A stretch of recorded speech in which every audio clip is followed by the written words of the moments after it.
Hello दोस्तों। तो आज बात करते हैं हम सेल थ्योरी की। तो सेल थ्योरी किसने दी? आप सबको पता है। इन 1838 मैथ्यू स्केल्डन एंड जर्मन, ये क्या थे, एक जर्मन बोटनिस्ट थे। इन्होंने क्या किया, प्लांट की स्टडी की। ठीक है ना, प्लांट टिश्यू की स्टडी की। ठीक, बस। और इसके तुरंत बाद एक थे थियोडर स्वान। तो इन दोनों ने क्या थी, सेल थ्योरी दी थी आपकी। तो ये क्या थे, एक जर्मन जूलॉजिस्ट थे। ये दोनों याद रखना कि एक जर्मन बोटनिस्ट थे, मैथेस बोटनिस्ट थे, और स्वान जो थे जूलॉजिस्ट थे। तो ये जूलॉजिस्ट होने के बावजूद भी इन्होंने एक तो एनिमल टिश्यू का तो काम किया ही किया, और साथ के साथ प्लांट टिश्यू पे भी काम किया। ठीक है।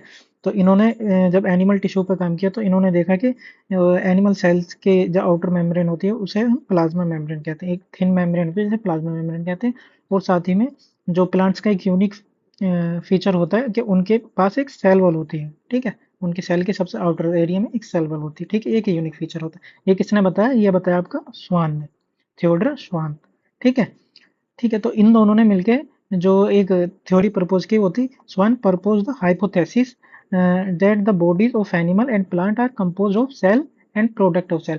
ये बताना चाह रहा है कि एनिमल और प्लांट की जो एनिमल और प्लांट की जो बॉडी है वो सेल या सेल के प्रोडक्ट से मिलकर बनी होती है। ठीक है, इन दोनों ने इतना बता दिया, लेकिन ये नहीं बता पाए कि ये नहीं बताया गया, did not explain how new cell were form, कि नई सेल कैसे बनती हैं, ये नहीं बता पाए।